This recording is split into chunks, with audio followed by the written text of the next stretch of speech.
Beginning, humanity has yearned to understand itself and its relationship with its Creator.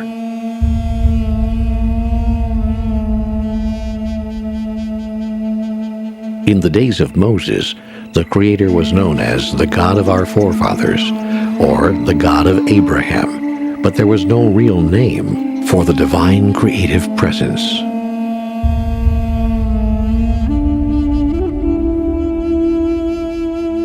Then one day, Moses, who was just a poor shepherd, came upon a burning bush, and yet the fire did not consume the bush.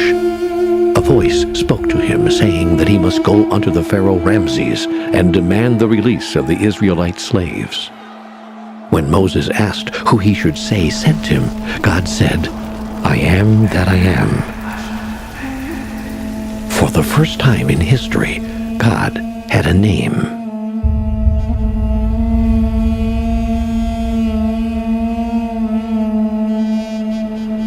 Armed with the power of God's name, I am that I am, Moses produced some of the greatest miracles of the Bible.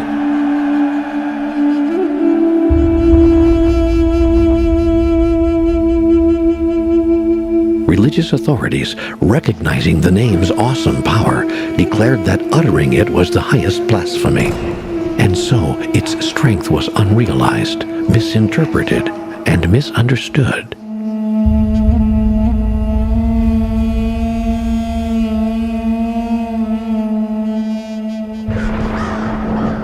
Moses never reached the Promised Land, nor did the code that could unlock the awesome power of God's name and set all of humanity free.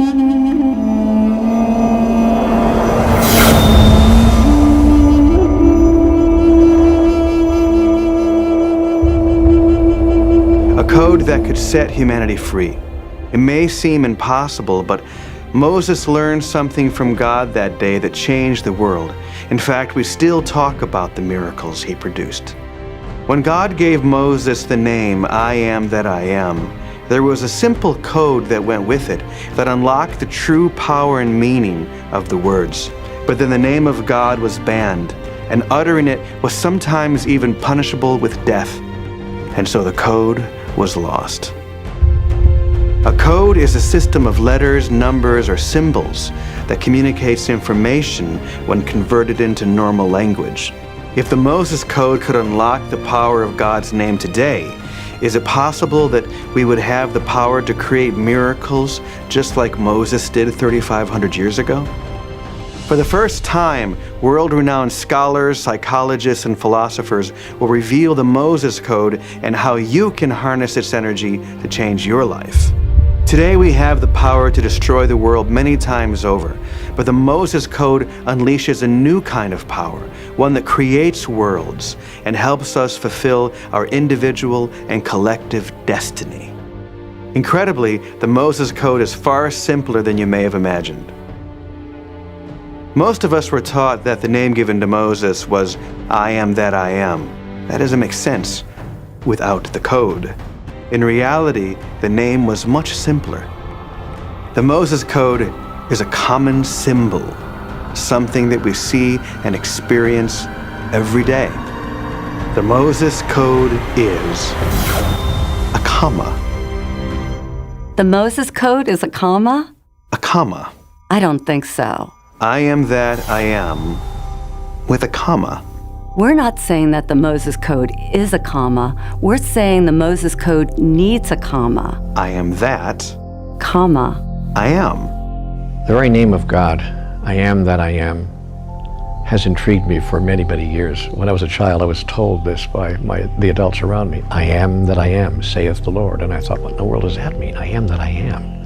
Then one day a spiritual teacher said to me, I want you to change your life in 24 hours. I want you to walk down the street for 60 minutes today, and I want you to look at everything you see, and I want you to identify personally with that. Whatever it is, the grass, the flowers, other people, the wino, the rich person driving by, the chauffeur-driven Cadillac, whatever it is, just look at it and say, I am that. And so I did that. I walked down the street. I was with a friend. And I was saying in my mind, I am that, I am that, I am that. Whatever I looked at.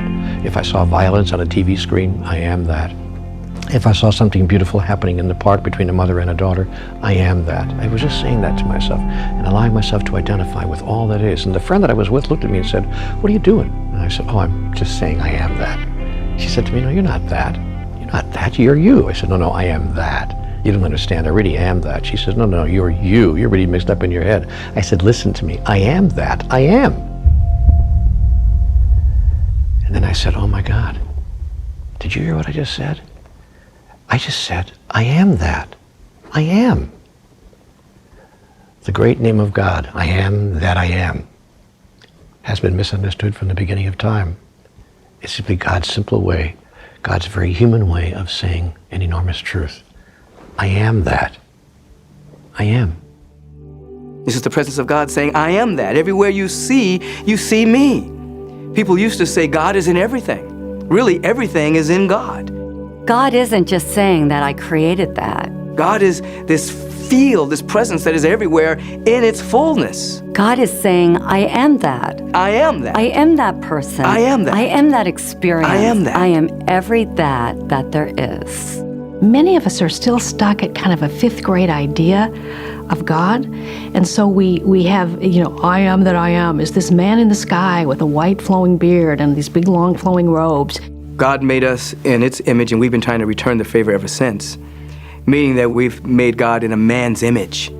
And this I am that I am is out there, ready to decide capriciously whether to bless us or punish us for certain things. Now, of course, God can't be jealous because God's the only game in town. God is infinite, omnipresent, omnipotent, omniscient, so there's nothing for God to be jealous of. So that was a primitive mindset, projecting human emotions onto forces they didn't understand. And we project that presence outward instead of having a relationship with that present inwardly. If God actually is each one of us, then that would mean that each one of us is an embodiment of God. If that's true, then what would the possibilities be? What could we create? So we're walking to the wall now, where we're going to join thousands of other people encircling the entire old city of Jerusalem. But before we go there, we're going to explore 3 keys for unlocking the experience of being an embodiment of God, actually feeling it in our bodies. And we're going to use 3 letters to do that, G-O-D, to help make it easier for us to remember. When these keys are applied to our lives, then we'll be able to turn that simple comma into one of the most transformative tools in history. The first key for experiencing ourselves as an embodiment of God is giving. We've all heard that it's better to give than to receive, but is that really true? And how can we give if we don't have enough ourselves? Mystics and saints like St. Francis said that it is in giving that we receive. Is that just a nice spiritual slogan? Well, it really only comes down to one idea that's pretty far out. That which we give to others, that which we give to the world, we give to ourselves. So whatever one wants to experience in one's own life, one chooses to give away. Now, of course, the thought is, how can I give it away if I don't have it? Because the reason I'm trying to draw it to me is because I don't have it. But the very giving it to another is what causes you to realize you've had it all along. There's a part of your brain called the limbic brain that is not time-oriented and it's not object-oriented, meaning it can't tell the difference between itself and others, and it has no sense of past, present, future. That timeless and objectless place in my brain receives what I'm giving because it doesn't know whether it's going out or whether it's coming in. Whatever it is that we are creating for someone else, our bodies experience it first. So when we offer the prayers or the thoughts, feelings, and emotions of peace for our loved ones halfway around the world or between nations, we are experiencing that peace and that healing as well. And in this way, once again, we see the example that giving truly is receiving. So, if you criticize other people, your brain doesn't know you're criticizing them. It receives it as if it was self-directed. If you care for and give to another person, that part of the brain doesn't know which way it's going, so it always receives. The brain always receives as a gift to itself what is given to another person. We don't even have physical contact anymore. We don't look at each other because of technology. We barely see each other face to face. So we're missing that connection also. Make that connection. Give back to someone. Let that person cut in line. Let that person in traffic. And I'm telling you, it just keeps, it'll flow and you'll feel better for it. That there's a dimension about who we are, that as a result of giving, that's the only way we make that connection. That's why my favorite book says, the greatest among you will be your servant. A servant is a giver. I think service is misunderstood in our culture because we confuse service with servitude or servant, which to the ego is offensive, it's demeaning, it's like but there is a saying, and I always have used it, to serve is to rule. To be able to be of genuine service really allows you to feel that your energy and your efforts make a difference. September 2001, I was in New York. I awoke to the news, and my friend that I was staying with, Doug, we went to the roof of his apartment building and watched the World Trade Center crumble. And both of us simultaneously looked at each other and said, we have to go down there right now. We were literally running against the current of people that were rushing out of the scene. We were running into the scene. Doug works in the media, so he had media badges that allowed us to get beyond barricades that were just being set up by local police. There was still no support system for these firefighters and these rescue workers. So it became a real necessity that we find food and water really fast. So we actually, with the support of a couple of NYPD police officers, we started looting all the nearby delis and supermarkets. And we had turkey meats, and we had the finest of New York delis meats and everything. After a while, it became clear that there was just one food that all the rescue workers wanted, and that was peanut butter and jelly sandwiches. And I later realized that it was because it was comfort food. And it was the first area where they actually did the first roll call. Fire chief stood up on top of one of the crushed fire trucks. There were probably 400 names that he called off, and at least half of them were not present. As the reality set in with all of the firefighters around, that they were not present because they were not alive. They were in the building. They started to literally crumble like dominoes all around us. They fell to their knees, they sat on curbs, and these big hardened men were just in tears. The earth movers came in to clear the way for all of the rescue vehicles, and Wall Street was lined with fine automobiles, so the only way to move them was to literally push them over with these earth movers. They just flipped the cars one at a time, all the way down the road, flipping cars out of the way. And I watched these material items go from being this beautiful car that I was drilling over to just being trash in seconds. We watched them, we just stood there, like 12 guys going, oh my God, how can they do that? But then it became really clear to me that it's like, that was so irrelevant to the task of finding people alive that all of the material world was just garbage at that point. It didn't matter. I had suited up, rescue workers' uniform, basically, with the respirator and everything on. And this actually ended up becoming my pass to get into the ground zero, where it was nothing but qualified rescue workers. And here I was, just a civilian with really no qualification to be there. So the first victim that was found was this little man in a suit, and he had been completely crushed and disfigured under a fire truck. And I stood there looking at him and imagining what his story must have been, that he likely hid under the thing that felt the most secure, like a fire truck. Do you know what I mean? He probably crawled under that fire truck as debris was falling, only to be crushed under that fire truck when that entire rig was crushed upon him. And so that was really the first sobering moment of, wow, okay, this is what we're here for, and this is what we're going to witness, and am I up for it? And it was, I didn't really even have to think about it. It was just a yes. We have to understand that when we perform service for others, we're not really doing that. I mean, it looks like in the illusion that we're doing that we are serving others, but the truth is there's no one else to serve but the self. There's nothing going on in the world except self-service. The more you give, the more you receive. But the desire to give is not strictly for getting in return. You know, there's not this intellectual thought of, okay, well, I'm going to give to you, you, and you, because if I do, then maybe I'll get something. Most of us operate in that mode already. Moses didn't do that. He just gave and received and served. We want to give as God gives, without expectations, without wanting anything in return, just to connect with another person, to serve in the grandest way. Greatness is your capacity and your willingness to be of service. Service to what? Service to love, service to peace, service to beauty, service to God, service to joy. I think that when we do that, when we take our attention off all of our problems and all of our circumstances, and we put it on somebody else, it's the thought of doing that that allows us to lose track of ourselves and lose track of our problems, and that's an act of creation.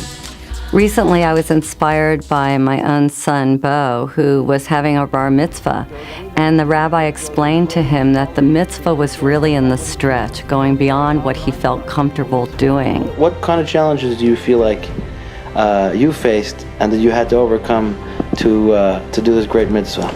I'm giving away all my money, so that's always hard. What kind of project are you going to do? I'm raising money to build a school in a poor part of Uganda. He decided that he would build a school. An entire school? Yeah, a 7-room schoolhouse. And donate 100% of his money. So Moses did exactly the same thing you're doing, Bo. He left his comfort zone to do something good for people that desperately needed it. The village where Bo's project is going to be built is called Chikoiro. And the difference between a child going to school and not going to school is really the difference between life and death for many children. It says, Bo, I've decided to put my money towards the school. We've received money from over 500 people. That's great. How old is she? She's only 12. That's weird. No, I think that's beautiful. I know, that's awesome. They were just ecstatic, and they really got that this was a child helping children. How does it feel to be a philanthropist? What's a philanthropist? This has been a tremendous opportunity, not just for the children of Chikoiro, but also for kids in the U.S. to get the idea that there's more that they can do. There are some people that don't have the capacity to receive the good that wants to come into their life, and they end up becoming martyrs. They end up burning themselves out because they give, but they never replenish themselves through being available to the presence, expressing through them through receptivity.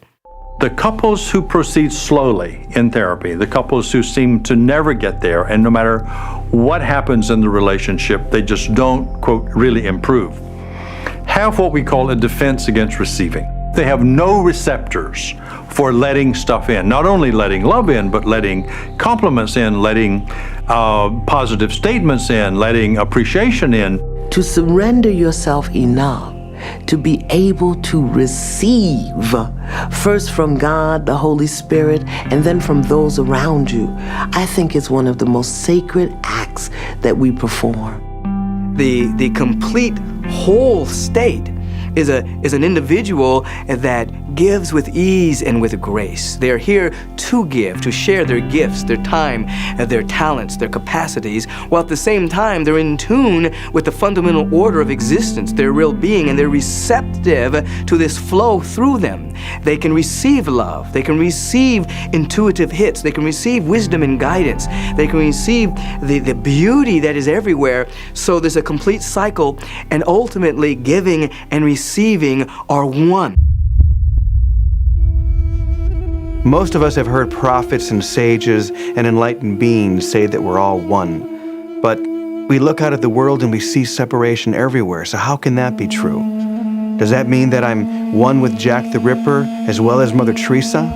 Does that mean that I'm one with you? Are these just airy-fairy ideas, or could this be the next step in all of us realizing that we're actually an embodiment of God? The fundamental principle that you find encoded in all major religions, all authentic spiritual paths, is this spiritual idea called oneness. That we are at one with life, we're at one with the presence of God, we're at one with each other. We find that in all the traditions. Hear, O Israel, the Lord our God is one presence, one power. The Atman, the Buddha nature, the Christed one. It's in quantum physics. Rupert Sheldrake, the unified field, one presence everywhere. This oftentimes doesn't seem to square with physical evidence, primarily because the average individual sees the world through the filter of a sense of separation. They see the world through their senses. And if you're more in the ego, then you're going to sense survival fear, this angst that you've got to get yours, that it's all about getting. Through spiritual practices, you go beyond the sensory realm and you enter into a field where you see, not with eyesight, but with insight, that everything is connected. The quantum scientists would call it a unified field that is everywhere in its fullness, that is undivided. That's what being awake means, is to say, well, I'm dancing in this illusion of separateness, but I'm not separate. For once an individual is broken through, then all the things on the surface that seem separate begin to work together for our good, because we're now in tune with everything on the invisible level. So you end up working not harder, but you end up working a lot cleaner, a lot easier, because you're in tune with all of life. So you're not trying to make something happen on the surface, you're trying to make something welcome on the invisible side of life. So oneness is the primary principle. It's the linchpin of power. We're at one with God, one with love, one with life, one with all the power that there is. Until we're willing to embrace the totality of our humanity and our divinity, we can never be in oneness, because we're taught to say, I'm not that. We're taught to say, I see something I don't like, so I don't want to be that, and we push that part of ourselves aside. And at times, all of us, including myself, at times find it hard to be at one with someone or someones that either don't agree with us or that have values that we believe to be totally destructive. These days, I'm having a lot of trouble with phony people. And I can see that I don't like that part of myself, that I'm always searching for ways to be more authentic and more real and show more of myself, even as a teacher. I finally went to take my first nap in 40 plus hours. I really don't know. It was kind of timeless there. And I found an apartment building that had been completely abandoned. And so I went into the lobby of this apartment building, and I found a couch, and I dusted it off, and I laid down on the couch with my face against the back of the couch, and I cuddled up and I bundled up, and probably about a half hour into my sleepless nap, I could feel the little man, the first victim that we found, the little man in the suit. I could feel him kneeling behind me, and I could see it vividly. He was kneeling behind me, his disfigured face staring at the back of my head. I could feel his breath on the back of my neck, and I was pretty terrified. And I just laid there for, I don't know how long it was, 5 or 10 minutes, just thinking, what is he doing? And I was still and quiet long enough for that voice, that voice, whatever you want to call it, my internal voice, that said to me very loud and clearly, this could be your Vietnam, or ... And it just left me kind of hanging like that. I didn't know what the ... was, but I knew what this could be your Vietnam meant. Having grown up, seeing all of the ex-vets with all of their drama that they've brought back from the war and their flashbacks, having just had my first Ground Zero flashback, I knew that this could be something that could stay with me that way for the rest of my life, and it could probably trouble my future. And I knew that the answer to the or was back out on the rebel. So I got up and I suited up again, and I put my mask on, and I walked around the building, and as I rounded the corner, they had put up a new work light, and it was this very bright, brilliant light. And everything just seemed so bright and so brilliant that I was like just struck. And I just looked around at all these people, and everything just instantly appeared different to me. And I stood there with tears in my eyes. It felt like the world was in slow motion. I was watching people go by, and all I could see was just spirits crossing and spirits working and chain gangs of spirits. And it was so clear to me that everything was interconnected, and it was all one big body of God. Everybody had dropped their egos, they had dropped their identities, they had dropped their rank, and they were working together for the greater good of all. And I was so lit up with possibility for humankind of what it can be like when we all are working together in this way. And I could really get beyond concept what oneness was. Knowing that the entire world was experiencing what it was experiencing, all the separation and fear and chaos that was going on in the world, here I was standing there experiencing the greatest bliss and beauty of my life. And I remember just wishing that the world could see this situation through my eyes. When I first decided to be on this spiritual journey, I was really looking to become a better me. And my sister always told me that I was angry and I was selfish and self-absorbed and these whole list of characteristics that I didn't want to be. So I started working on becoming this nice person. And I learned how to talk in a nice voice. And I learned how to give things away that I had if you wanted them. I did all these things. And then I went to a seminar one day, and I'm standing there and everybody's looking at me. In the middle of the seminar, this woman shouts out, "You're a bitch." And I thought, well, I know that. How does she know? And she said to me, "Let me ask you something, Debbie. If you were remodeling a house and you were 6 weeks late and $20,000 over budget, do you think it might help to be a little bitchy?"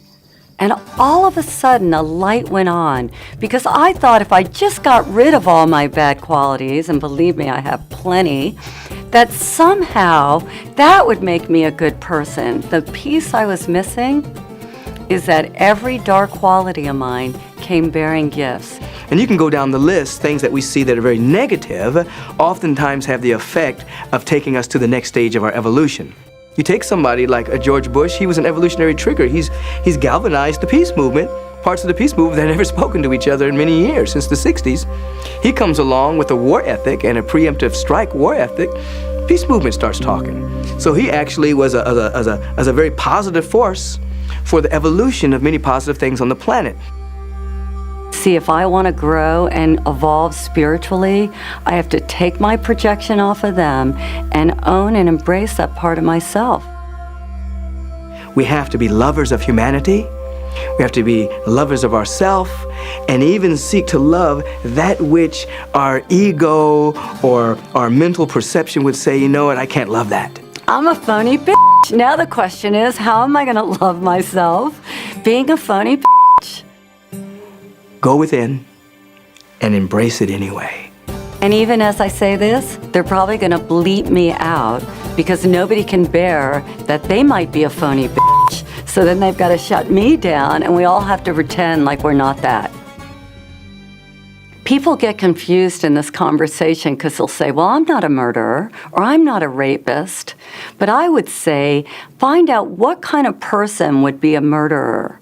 What kind of person would be a rapist? Those are the questions that we must ask ourselves, because maybe a rapist would be somebody who's wounded or sick. We all have a wounded part of ourselves. We all have a sick part of ourselves. We all have a twisted part of ourselves. And even though we'd like to fit into the ego's ideal of being a perfect human being, we're not. We're all that there is. And when we can open our hearts and have compassion for the part of us that might murder, we have no idea that if we're capable of that, especially if we're living and watching this film. But maybe in the right or wrong circumstances, we are all capable of anything. The most beautiful, glorious act of greatness, and what we would consider one of the most horrible crimes against humanity. And when we embrace all of ourselves, knowing that we're both human and that we are divine, well, voila, all of a sudden you have a whole human being, and what you feel is oneness. I was married to a woman who was in so many ways the embodiment of all the things we're talking about. Linda has always been such an inspiration for me, and I know for so many other people, because of her kindness and her beauty. When my daughter and I were in Minnesota with family, we woke up the next morning to hear that 2 men had broken into her apartment and had killed her. The anger and the grief and the profound sadness for me was overwhelming. My daughter and I and a couple of others, we were talking and crying. It was very late at night and my cell phone was beeping because the battery was wearing down. And so I just hit the button to turn the power off, but for the first time it didn't go off. Something very different happened. And the one and only picture that I had of Linda on my phone flashed full screen and froze there, and we felt her so profoundly connected with us. And it was in that moment that I felt this profound shift within me, even toward these men who had killed her. For me, the powerful emotion that I felt over and over again was this connection, this compassion for people who must have gone through something truly terrible to have committed such a terrible crime against a woman who was so beloved and so cared for by everyone that knew her. And there was a song that I wrote and performed at her funeral, and it was a way of both healing my heart but also imagining what Linda would say from the other side of the veil if she could reach back and speak to us about oneness.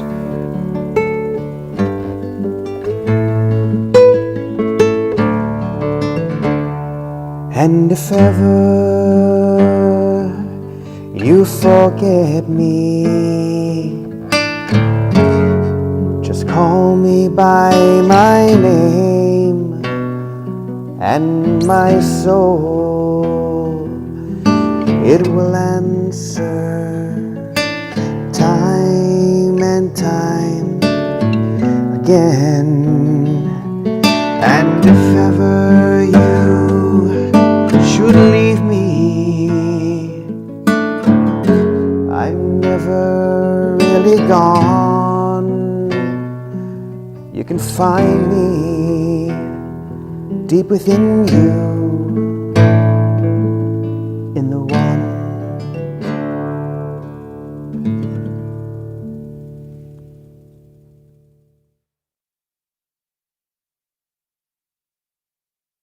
If you have a spiritual practice, when those insights occur, they integrate into your way of living. They don't wipe you out, nor that they just fade into the recesses of memory as to a wonderful moment you once had. Integrates into you. And that sense of oneness and unity becomes more real than anything.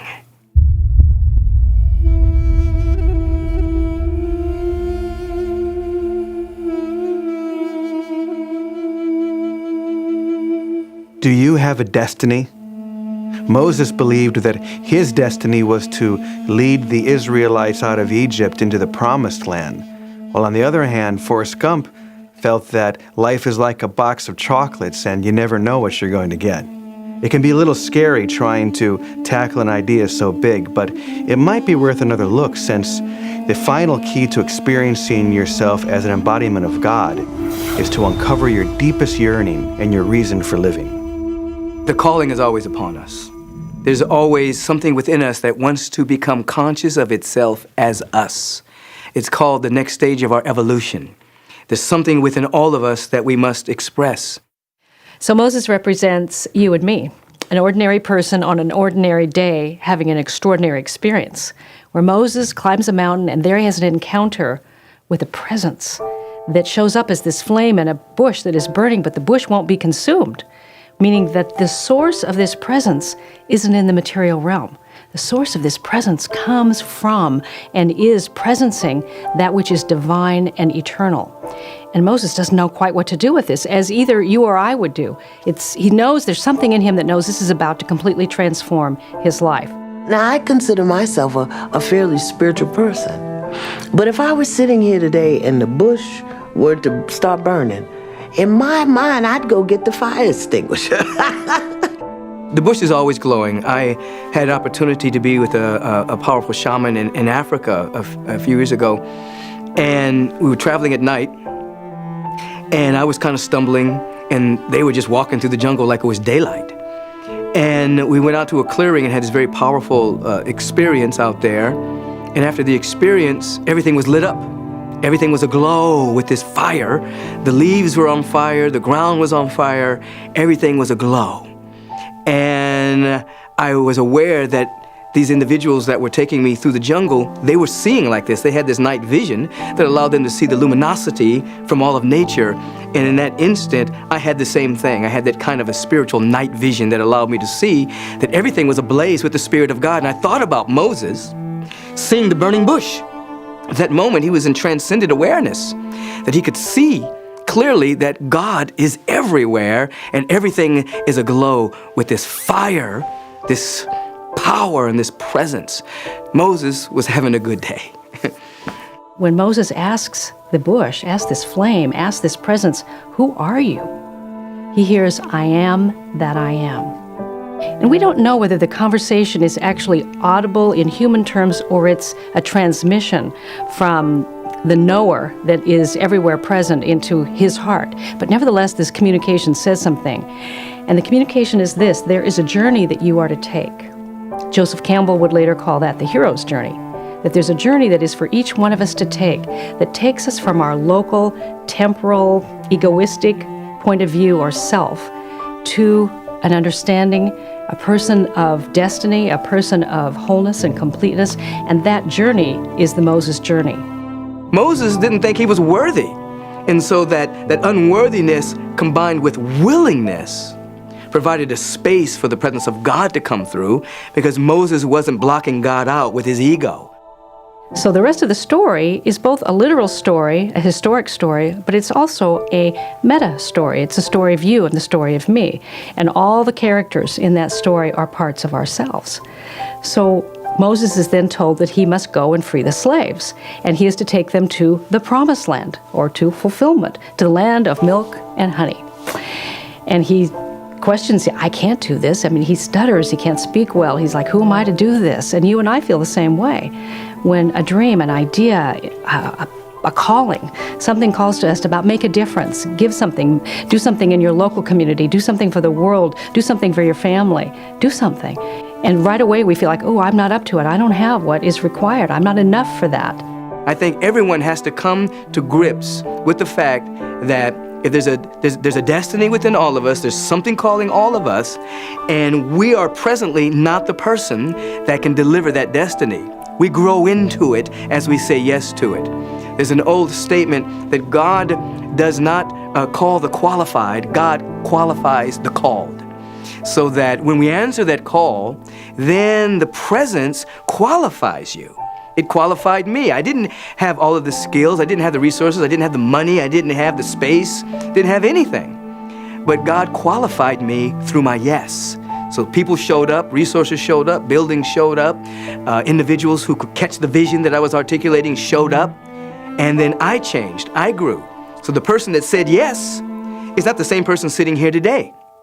The person that's sitting here today saying yes to the next stage of the vision will not be the person that inherits and articulates and manifests that aspect of the vision. We're constantly evolving and growing and unfolding based on our ability and our willingness and our capacity to say, yes, I'm willing, yes. And so Moses agrees to the journey. And there's that part of us that says yes to our own destiny, that says yes to our purpose as we discover it. And then, of course, comes having to encounter Pharaoh. Not only the historic Pharaoh, but the personal Pharaoh. The personal Pharaoh is our intellect. It's the part of us that's all made in agreement with the kingdom of our lives as we've known it, with everything just as it is, the status quo, the comfort zone. And then there's this part of us that wants to emerge, this part of us that wants to make a difference. And there's a whole argument that goes on internally about, no, I'm not about to make that change. And ultimately, in this story, which is your story and my story, the hero's journey, the trouble builds up, the trouble gets tougher, things get more and more complicated, and finally, in desperation, Pharaoh says, okay, go ahead, take the people and go. Now, the thing that I find very interesting about Moses is that he had a speech impediment. We don't know what kind it was, but one might think, why would God choose someone with a speech impediment, let's say a stutter? to deliver 4,000, however many, unruly Israelites into a new way of being. So here they are fussing and arguing among themselves, and Moses with his speech impediment, you would say, why does God have such a sense of humor? And you say, why would he choose Moses? One of the reasons why God could use him is because of his humility. And oftentimes people that seem that they're lacking something within themselves, they become great vessels and great vehicles for the power of God to express through, because there's nothing to inhibit the flow from expressing through them. Very often we think we have impediments or limitations, and we don't think God can use us, but God will take your limitation and use you and it to deliver somebody else into a new place and a new way of being. So the sea opens, and then the real journey begins, because they spend 40 years in the desert.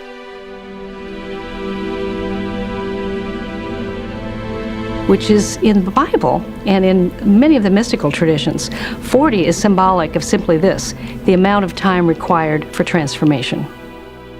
Noah has 40 days in the flood. Jesus has 40 days on the Mount of Temptation. Moses has 40 years in the desert. It's the amount of time required for the transformation. And for some of us, this is our 40th moment right now. Watching this right now, we know that this is the moment when the life we've lived is not sufficient to the purpose that we're being called for. I think it's useful for us to understand why the soul came to the body. Now, the soul came into physicality in order that it might experience itself, express itself in the physical world as who it really is, thus to know itself in its own experience. So the fear is that if we identify the I am that I am with the I am that I am, that somehow it makes us pretending to be something we're not being, or taking on something. But what if it's just the opposite? What if by saying that I am an opportunity for the I am that I am to presence divine love through my hands this day to a child that I'm teaching, or to an old person I'm helping carry the groceries, or to someone that I call who's in pain or hurting in some way, and I'm the voice that comforts them. What if when we give ourselves just the possibility that if we allow ourselves, the I am that I am might be an avenue through which the I am, that is God, that is the presence, that is the power of life itself, might find a way, an entry point to make a difference for good right here on planet Earth. But we got to be careful here, because when the ego starts to think that it's God, it just gets arrogant, it gets greedy, it takes us over completely. It's not a pretty picture. We have to dip into our soul, to our essence, in order to be all that there is. The difficulty is this. We're a mixture of a constellation of different identities that have emerged for different reasons. We're mothers, we're fathers, we're brothers, we're sisters, we're employers, we're employees. There's all kinds of identities, and every single identity is pulling upon our energy for its survival. However, there is a central identity, which is the I am presence. There's a central identity which is not in comparison with all other identities or in comparison with anybody else. It's the image and likeness of God. It's a unique configuration of infinite potential, infinite possibility. And within that core identity, it is speaking, it's calling our real name and inviting us to greatness. It's inviting us to be more ourselves. Remember, it's the still small voice. We have to get quiet enough to hear it. And through spiritual practice of prayer, lowly listening, meditation, after a while you're able to tell the difference between the voice of one of the constellation of shifting identities or the true voice that's coming from your soul that wants you to be great. And the definition of greatness is your capacity and your willingness to serve. When we get past survival, when we get past those small-minded things, then the only thing the soul wants to do is to make a difference, to give to humanity. What can I do? There's so much you can do, you can't even believe it. Right at the end of your fingertips is a whole world of your possible creation. And it is ignited, it is inspired, it is embraced, and it is in fact experienced in extraordinary ways the moment you decide to be in service, not just to the world, but to the world of your own creation. when that central voice begins to speak, and it's still and it's small, it's calling you to a greater degree of service, a greater degree of serving humankind, a greater degree of serving your family, a greater degree of serving everyone you come in contact with. That's one of the ways you can tell the difference between that voice. Is it calling you to serve, or is it calling you just to take care of yourself? If it's calling you just to take care of yourself, it may be coming from the ego. The question often rises for us, so how do I know the difference between God's will and my will, and do I have a will? What do I do with my will? And my understanding of that is that, where is God? Jesus said the kingdom of God is within you. So within us, we know we have the Pharaoh part, or the intellect, or the part of us that argues for circumstances that we know. And then there's the prophetic part, or there's the part of us that does have a destiny, that does have a call to make a difference for good. And so when we align the Pharaoh with the heart, then we align our will with God's will. When we enact creation, we are emulating the Creator. And the result of that is that we feel good. We feel love, we feel expanded. Your soul needs inner peace, it needs contentment, love, creative expression, and of course divine connection. Those are the qualities that make you feel good. You're actually wired so that you'll know you're on track by the aliveness you feel. I am that I am. And it's in your being, your embracing of the presence and standing in that you give the greatest gift that you can to the world. And so the understanding about that and the living from that is the journey. Course in Miracles calls it the 18-inch journey from the head to the heart. In that moment, standing there, overlooking ground zero and all the chaos that was going on, arose my life destiny. All my selfish pursuit of trying to get what I needed to get and be where I needed to be in my life just seemed ridiculous. I knew that from that point on, my life would be about all of us. It would be about community. My heart was so filled with possibility of what we're capable of when we're working from that point. Because I know it's possible, my whole life now has been about recreating that community. It is the catalyst for my wanting to create Elevate Film Festival, which is, when you really break it down, it's just a community of people who understand this oneness that I'm talking about. Can we bring people into an experience that's so much bigger than who we think we are, that we can experience that level of oneness? Because when you do, there's nothing more beautiful in this lifetime, in this experience. There's nothing greater than that. The kingdom of God is unconditional love. The kingdom of God is peace of mind. The kingdom of God is joy in my soul. I said, yeah, let me seek that stuff. And then I don't have to worry about getting anything, being with anybody, doing anything special. Let me go for the unconditional love, first of myself, and then to be able to extend it to everyone else.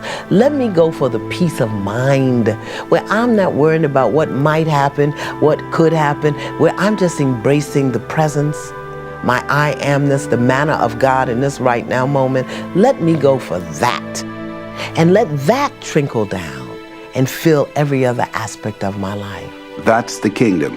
To that degree that we begin to know who we are, that who I am behind my eyes is the same person that you are behind your eyes. And that's the kingdom, and that's the connection that connects all of us. And as we get closer to that, then we begin to manifest the attributes of that in our life and our daily living.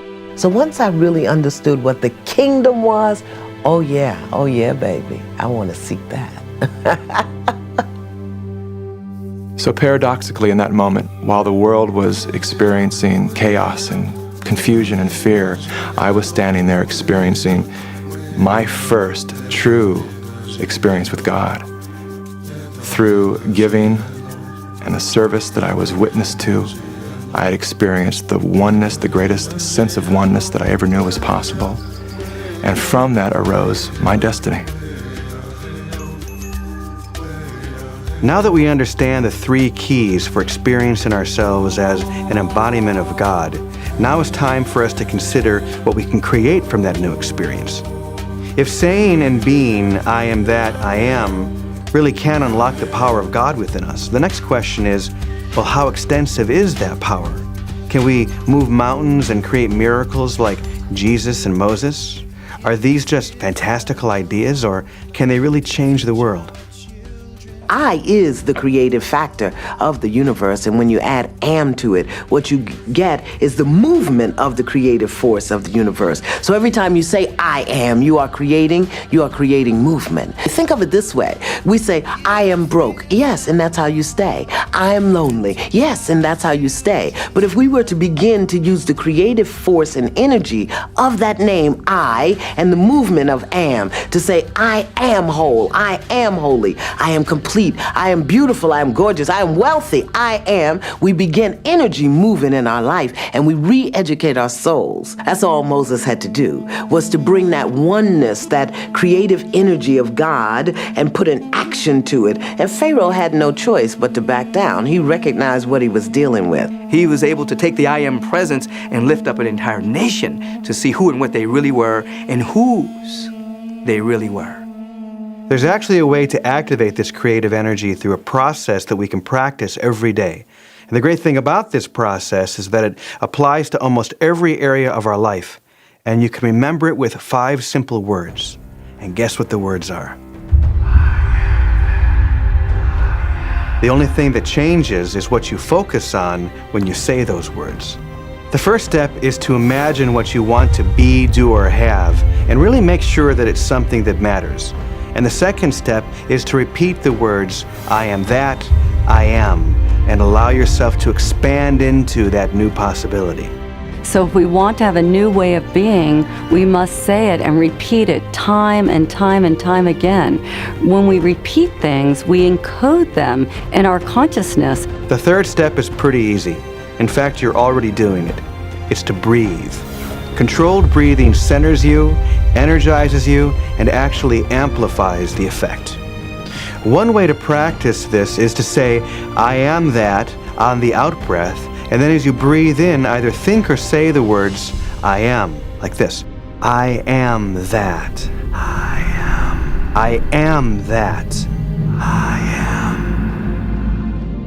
This simple process takes whatever you're feeling and imagining and projects it out into the world so that you can experience it in your real life.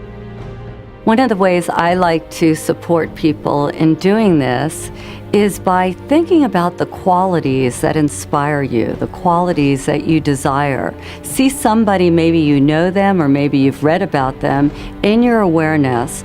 Bring that image of them very close to you, and then just close your eyes and start repeating, I am that I am.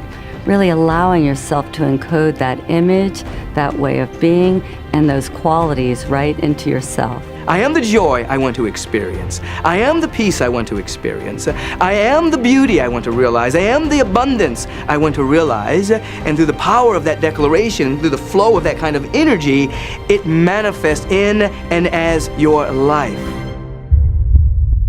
When we talk about manifestation or getting stuff, no, we want 2 cars, 3 houses. You got 1 butt. Why do you need 4 cars? You know what I mean? I could say the same thing about shoes. I've got 2 feet, I've got 80 pairs of shoes, but it's manna to my soul. But manifestation of things is not the same thing as manna, the presence of God that supplies your every need. There's some people that are dominated by the ego, and they try to get. They try to use the principles for acquisitiveness, to get things, and they hoard. And inside, they're very poor people. They may have a lot of stuff, but they're just poor people with a lot of stuff. Advanced students understand that it works exactly the opposite, not to try to magnetize something to us, but to try to bring something through us. Many people say, I just don't know who I am. They don't know their soul. They don't know their soul. And it's great. People think they can reach out, get the cars, the jobs, the best relationships, the money. People get that, and more power to them, but they still say to themselves, I still feel empty. What's missing? You forgot about the soul. And that's really what we want. We want the grace and the majesty and the presence of God to so fill us until it's unspeakable. Because if we can speak it and call it something, we'll try to fix it and change it. So we just want to be. And in that beingness, we have the manna, which is the manifestation of the presence of God. Hallelujah, hallelujah, hallelujah. And it's not about a car or a house. Hallelujah. It's about the presence of God.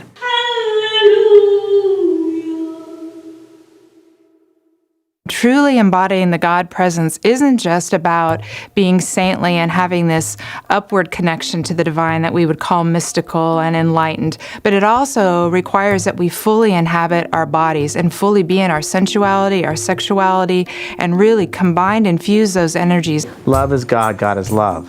So you are God, you are love. And when you use that energy of love, God will always say yes. It will manifest exactly what you want.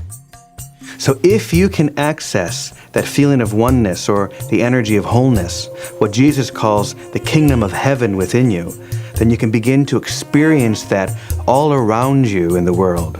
But if we have an idea that something other than the kingdom of God is something we would seek after, then we will create, because we are so powerful, we will create in our own illusion that which is not of the heaven of which we dream.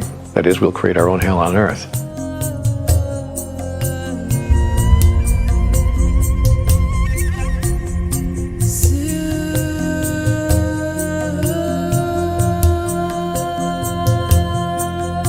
Moses and the Code never made it to the Holy Land, and since then Israel has been in constant conflict.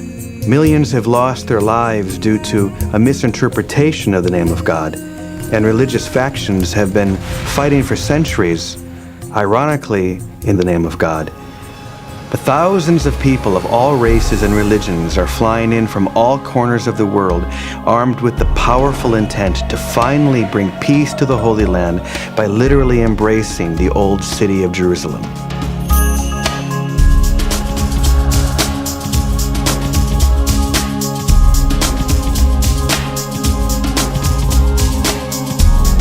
At the time of the hug and before, it is important for us to keep our pure intention and relax. So we're walking to the wall now, but we're going to join thousands of other people encircling the entire old city of Jerusalem. Can you stretch the line?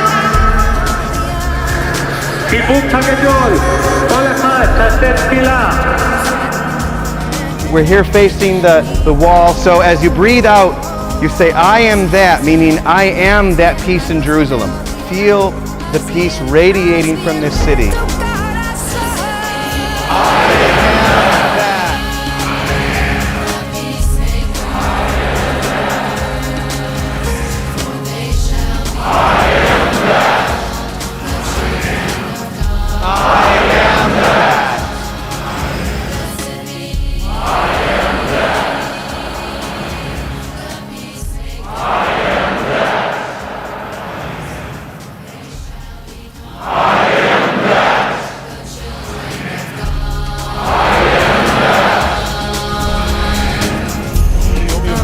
שחגגנו ככה בגשם בשבוע שעבר לא מסתיימים.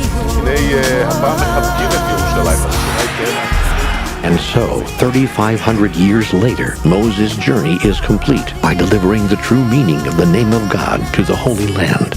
It began with a conversation, but continues today through each one of us. The door has been unlocked. Now it's up to us to step into a new world.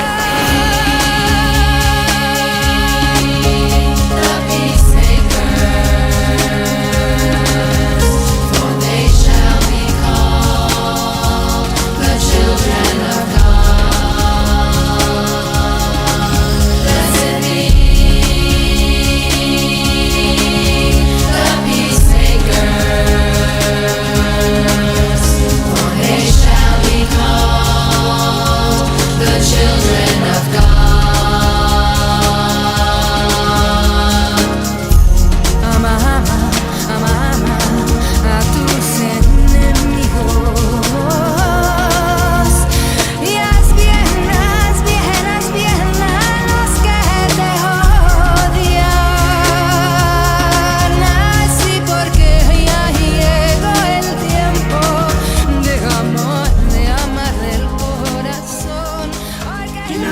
Malate kundona.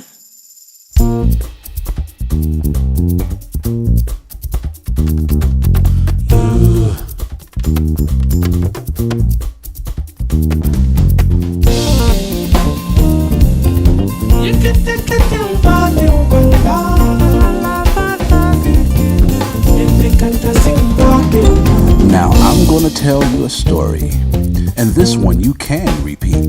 I saw God the other day, just walking down the street. I said, hold on just a minute. How do I know it's really you? She gave me a simple answer. She said, you don't, unless you do. Wait a minute, I don't quite understand all this. Tell me, what do you want with me? You see, I'm not a religious type of person. And he said, you don't have to be.